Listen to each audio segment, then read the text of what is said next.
All right, John. Last episode, we went into some of the data around what's happening in the e-commerce world in 2021, and volume down, costs are up in marketing, businesses are chewing each other up from a marketing perspective. One of the point that's come up more than a few times with our clients and some of our partners is, when do you start discounting and how do you use those discounts? And because I've done this with you and we've had multiple conversations, including my brand around, discounts. I'm like, no, don't ever do discount. Don't do it. If you want to, we got to talk to John. And so I thought, okay, because this is going to be something that people are thinking about, like whether that's old inventory or I just need to move product, and price is an easy one for me to change. So I'm just going to change price so I can move product. Let's talk about this and let's put some data, and I know you have a lot of psychology around just discounts and how and why not and all of these things. And so I want you to refresh in my mind, because I've had this conversation with you multiple times, but also let's let the public into some of the John Ryan conversations around, I really want to discount, John. Help me. Yeah. It's my easy button for revenue juice. It makes my conversion rates look fancy when I discount. Yeah, when they're probably not, right? So I guess, John, let's start with, why do brands discount? What's going through their mind, or what are they thinking about when they decide discount's what I need to be doing?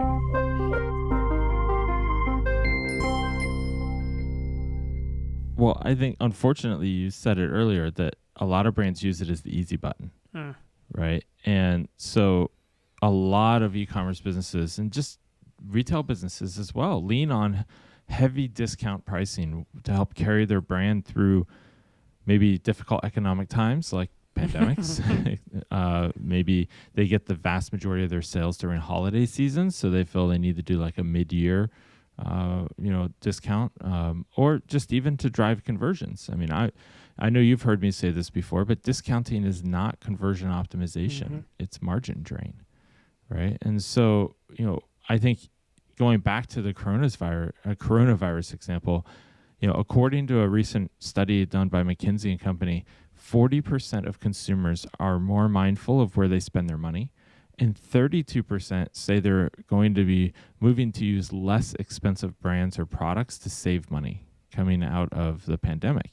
So, there's a huge segment of the population in the United States that was severely impacted financially. And I think brands are trying to appeal to them through discounting. But, competing with lower priced products is really hard as well, right? So a lot of retailers will turn to discounts to be able to compete with those brands that are selling at a lower price point. And on the surface, I get it. That feels like the right thing to do, especially when 60% of consumers say discounts are important to them, right? But it's really just an issue. So when employed strategically, discounting pricing can obviously give a healthy sales boost. I can't disagree with that. But when handled incorrectly, it's going to devalue and detract from your bottom line and make your online sales less sustainable. Well, I think a lot of us, maybe in the back of our mind, have kind of like that real estate mantra that your house will sell. It just depends on the price. Somebody's gonna, if it's priced at $100,000, it might be worth 80, and somebody's gonna come pay you 80 for it. And so you're thinking like, okay, if I priced my product at $20, it might only be worth 18. What if I need a 10% discount to get people over the hump? And so I can see how that they fall into that trap a lot. But then you also see, recently we had Prime Day. That's Amazon trying to flatten the revenue line so it's not like 90% of our revenue comes between Cyber Monday and Christmas, which a lot of brands do. I mean, there's countless friends and family sales that happen during the summer, trying to drive those users back into the pipeline. Well, I think that's all true, but I really want to be clear on my stance here, right? That you should never employ discounts if your brand is going to suffer in the long term. So is it a quick fix for that mid-year slump? Yeah, maybe, but if sales are so bad that you're being forced to turn to discounting prices, your problems are much Mm-hmm. deeper than your pricing strategy. And so usually when I see brands doing heavy discounting or any discounting, it's because they have other unanswered issues that really should be starting to get resolved. So I think that, the problem becomes the discounting pricing often handled incorrectly, but when it is handled incorrectly, it leads to the devaluation of your products in your consumers' eyes, and it just teaches them to wait for the next sale. And I see this all the time. We've talked about this where your wife goes to craft stores and she knows she's going to get a coupon. So why even, buy it without the coupon? Because one's coming soon. I can wait a Mm-hmm. week, right? It doesn't create urgency. It really just creates the opposite. So I think that it's just a big challenge that a lot of brands are teaching their consumers that their products aren't worth what it's listed for. It's worth that discounted price. And that is going to be unsustainable for the long term. Okay. So generally, if we sum it up, generally discounting bad, but Mm-hmm. when are the opportunities to maybe leverage it in a good way? Or are there situations that make sense for some brands that they should at least consider it? Well, I think so. And that's what makes it essential to really understand the fundamentals of pricing strategies, right? Including the advantages and the disadvantages we've talked about. I mean, there's lots of types of discounts that brands should be thinking about, Okay. right? So let's just list off a few of those, right? There's discount codes, right? And you can use these to just give people $1 or a percentage off, which is something I'm not a huge fan of. But if you tag it around a specific event like Prime Day, right, where it's limited time, you could give it to influencers to share with their audience to help stoke some action, right? Or promote maybe a very specific line of products that you want to, maybe new products, or clear out some old product without saying it's on clearance or that it's an old product. These are all things that can be really, really helpful. There's abandoned cart discounts, right? So, the average abandoned cart rate is almost 70%. Jeez. So 70% of customers are going to abandon their cart and walk away from your store. That's a high number, right? Especially when you spend all this money to get them there. But you can lure those people back in pretty easily with the promise of money off. Most, I will say, based on our research, most of the people are abandoning for two reasons. They want to abandon and wait for that email with that discount because they've been trained. Or two, they're abandoning because they're going to look for a coupon elsewhere on the internet. And then they can't find one. They've spent 10 minutes looking for it. Now they get frustrated and they say, I'm That's done. Right? probably a large percentage of those. There you go. See? I could see it in your eyes, I was right? like, yes, Discount I've shopper. done that many times. Yeah. There's also flash sales, right? So there's those big shopping events. We talked about Prime Day, but a lot of brands do it around Cyber Monday and things of that sort. So putting it to a limited time frame can be valuable and not really hurt your brand as much. And it can increase urgency as long as you're not doing it on a regular interval, right? That's the key. Don't say every month I'm going to do a week where things are on sale.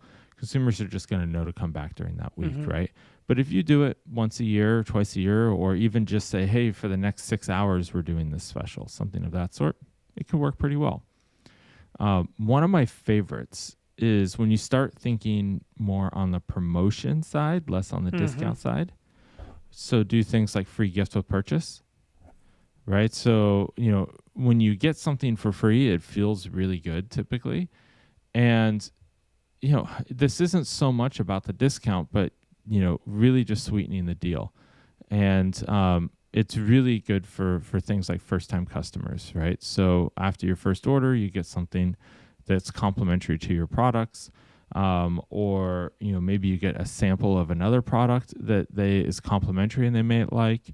I see a lot of these type of things happening lately, which over COVID was great. So I think that's something that brands really could look into. free shipping if you spend over X dollars. This is a great way to also increase your average order value, right? So 9 out of 10 consumers say free shipping is the top incentive for them to buy online. You want to pay the price of the product. You're happy to do that. It's the same. You pay at retail, but you don't want to pay to get it to your door. For some reason, consumers feel like that's a separate, that's not my fault I'm buying online and the brand has to get it to me. Get me the product. That's, that's should be part of the deal. So 93% of customers will buy more if free shipping options are available. And I think that's just an incredible And I think number. that includes, there's probably a lot of testing and measuring around that too, on what that number could or should be. Because you can probably start with an arbitrary one, but then you want to see AOV is 45. Maybe you don't want to make your free shipping threshold 90. Exactly. What I recommend brands do is they look at what their current AOV is and take that average order value and set your free shipping just above that number and encourage people to spend a little bit more. So I think that's something that can go, really long way for brands. And in offering free shipping, what you can also do then is say, sign up to my email list and you get free shipping on your first order no matter what the value is, right? So, now you're offering an incentive to sign up that is not a discount, right? It doesn't feel the same as a discount to them. And there's a lot of stuff you can do for these first-time customers that to get them up on your email list. So really be thinking about that. Does not have to be a discount, although it's really, really common these days. And that's part of the challenge. The e-commerce industry has created their own problem here, where they've trained brands. It's kind of like Amazon, gets the blame for making it so that everybody expects the package to be at their door in 2 days. And every other DTC e-com brand has to put up with that and has to figure out how to make it happen without having the warehouses all over the country and the logistics. So it's where great places like ShipBob come in, right, that help you do that. You're welcome, Casey. Yes, I do like ShipBob. Not paid for this. No, it's not not a paid commercial, but a lot of our brands use them, right? So it's something where one of the value propositions of working with a 3PL is indeed 2-day shipping. So the last one to really be thinking about here is kind of a tiered model, right? So the more you spend, the more you save. I actually kind of like this a little bit because it's the mindset that's behind these tiered discounts where, percentages increase on what the customer's cart total. And I just really like that approach because now you're incentivizing, you're not just discounting. So instead of just saying, hey, it's a flat discount, to just get them to purchase, now you're saying, hey, you were likely already going to purchase, but I'll just help you spend more.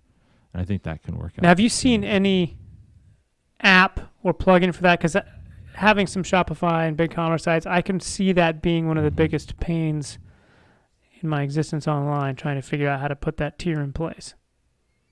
Yeah, I've seen a lot of people use loyalty programs for this and kind of hack those loyalty programs. Like the lifetime value spend, not necessarily the spend in that order. Well, you can adjust it so that they can cash them out, when they earn them. So it's instead of banking them for future sales or future conversions, you're saying, hey, you're going to earn 500 points on this, and that's worth $5 off today. Yep. Right? So you get to basically apply the points to the purchase that you were going to earn them on at the same. So you can earn them and use them at the same time, if that makes sense. That's really good. Then it becomes like a coupon at that sense, right? You're going to have to make the purchase to get the thing off on the coupon.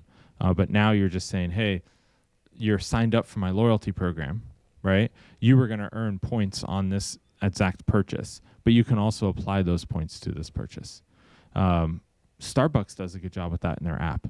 They let you earn points right away, but you can also then turn around and use those right then as well. Yeah, no, I fully agree with. If you can get more people in your loyalty program, do it. I mean, I would like to hand out dollar bills if I could to get people to start in my loyalty programs. You have permission to communicate with them, and those people are going to spend more money once you can gamify that purchase funnel.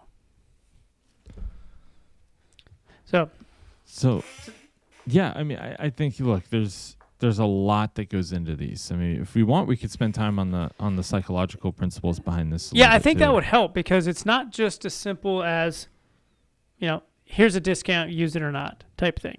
But Mhm. there's also a lot of science behind why and how to give discounts that I think is important for a lot of brands to understand if they decide to start dabbling in some of these discount spaces.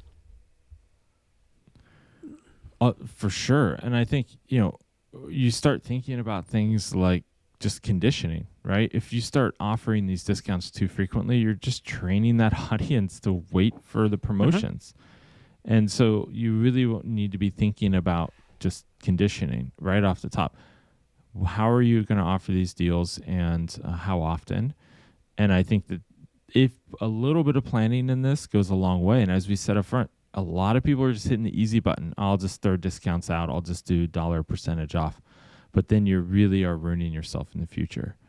There's also that issue of Mm-hmm. quality. Like there's a lot of brands you'll never see on sale. And there's a reason. It's because, somebody typically would buy that luxury brand because they know there's a perception of quality there for other people, right? So, if you buy a really nice watch and you see someone, you want other people to see that on you, for Mm-hmm. instance, right? So even if you were to put two products next to each other and one is $200 less, most people that you would survey would say one is inferior to the other in some way. Must be, because it's $200 less. Yep. Right. So discounting can lower the perceived quality of your goods. So always want to keep that in mind. And then there's the principle of scarcity, right? So when you tie your discount to urgency, it's going to be more effective. So you could always say something like, buy now or lose the opportunity, or something of that sort that kind of helps them to place the order immediately. So only a few left in stock, if that's true, right? Can be a really good motivator, and especially without having to do a discount. Right, you could just say, you could be looking at scarcity or creating urgency instead of having to do a Mm-hmm. discount. That would Now, what typically about perform well too. specific on scarcity, the authenticity behind some of these scarcity tactics? Like, Mhm. obviously we hate Wheelio. You guys are probably nice that made it, but the actual app itself, spin to win, I don't like. Mhm. But then there's the other Shopify plugin that talks about all these people buying these products as I'm browsing their site. And many of them I know for a fact they're fake because the site only gets like 10 visitors a Yes. month, so how could 100 people have bought while I've been on here? Like Susie in Atlanta. Sorry, Susie, you did not buy that. Right. Exactly. It's true. And so I have to imagine that maybe it causes subconscious scarcity, but it also, if you're somebody like me, it just pisses me off that you're lying to me and other people. Yeah. Well, I mean, the reality here is a lot of that is created to just have social influence, right? Which is a whole nother, principle. I think, most people like to brag about getting a good deal, but they also want to be influenced by what other people Mhm. got. Goes back to what I was using with the watch example earlier, right? So I think that's something where, you want to know how have people reviewed this in the past, but also, are other people buying this? I want to be part of that group. I don't want to be left out. So I think those influencing factors can work when they're authentic. But the tool that you mentioned, which blew up across the internet a handful of years ago and you rarely see anymore, is that pop-up coming up out of the corner or slide in that says, Susie in Atlanta bought this product 55 minutes ago. And you're like, you and I both know, because we get the chance to look at all this data, that a lot of those are indeed not accurate or truthful. But the reality is they're trying to stoke that social influence. And I guess with all of this, if your option comes down between offering a discount or lying to your consumers, offer the discount. Just do it, because you obviously can't think of anything better, so you're going to lie to your consumers. I would rather you don't do that. That's stooping below a discount, which in my book is pretty low already. So, not a huge fan. So yeah, I think, the reality is here that, you really need to justify your discounts and always have a reason for doing them. And, make sure there's some exclusivity there, which is the last point that I would touch on with psychology. It's, if you do that, then your customers will always think of, not necessarily your brand being discounted, but they're getting something because of an event, right? So otherwise, your customers just are going to start to think that your profit margins are so high you can afford to discount everything all the time, which you and I both know is not accurate. Well, I think Apple is a phenomenal example of not discounting. They have phenomenal margins. They smoke every other phone maker out there as far as their margins are concerned. And if you're in the business world, you've probably seen their earnings and their margins are gross. But I still pay for it. I still buy a $1,000 phone, even though I know it's there. Just I know that it's not going to go on sale. Like if I want the new phone, I pay retail. Yeah. But they've done a exactly phenomenal job at creating that aura of quality. Not every brand's going to have the opportunity to do that. So, but kind of look at them as an example, I think, of what you can do and create a massive global brand. But one thing I didn't hear from you, which I like, it's difficult, but it's the discount around bundling. And maybe that's kind of in tiers or something, or does that fall under one of the things you talked through already? But it's tough. Bundling is a great option because then what you do is you say, okay, I'll take 3 $10 products and sell them for $25. And so the consumer is going to inherently save some money because they bought more. So that's similar to a tiered approach, but the reality is it doesn't feel like a discount to them. It feels like they're buying more, so they should get some type of break for doing that. And so, again, it's just a psychological principle that's a little bit different there. They're not having to go hunt for a code. They're not having to, say they have a coupon or a discount code or join a loyalty program or do any of these things. You're just saying buy more and you pay a little bit less. And I think that really can add up for brands pretty quickly. It's one of the first things we like to implement with brands who aren't doing it because they'll see their average order value go up pretty dramatically if you get the bundles correct. It's not the easiest to implement always on a site. There's so many problems that come into play with certain types of bundles. But we have some auto parts clients that you have MAP pricing on certain things. You can get around MAP by bundling some things together in a different price because it's technically a different SKU. Yep. But it takes a lot more creativity. So if you're the easy button discounter, it's probably just going to make you angry, but I think the benefits are pretty massive if you can figure out bundling. And my favorite's the mix and match, but that also breaks a lot of websites with variants where you're able to pick what things you want in there. But also, yeah, and that's the thing. I mean, you have to weigh the complexity of implementation on these. A lot of them are going to be really difficult to implement, and you need to pay attention to that. And if you can't afford to do that for one reason or another, I still challenge you to not hit the easy button and immediately go to just $1 or percentage off. Got it. Okay, so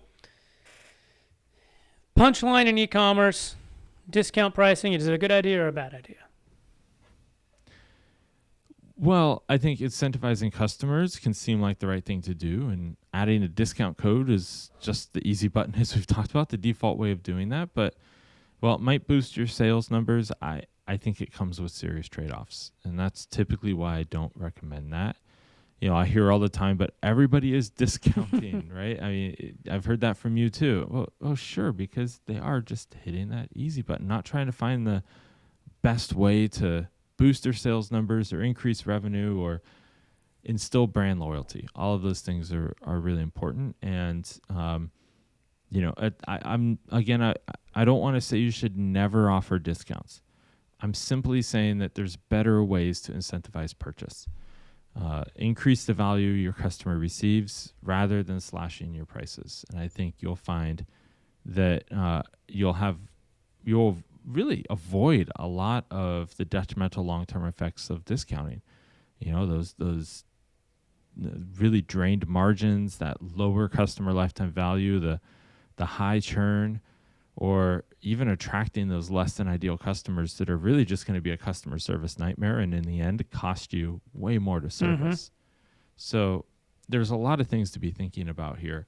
And I all in all, is it bad? If I have to hop off one side of the fence, I'm going to say bad, but I understand why brands do it at the same time. Yeah, and I would say that if your products are priced higher than your competition and you use that to justify discounts to get down to their price, you're probably going to be better off just matching their price.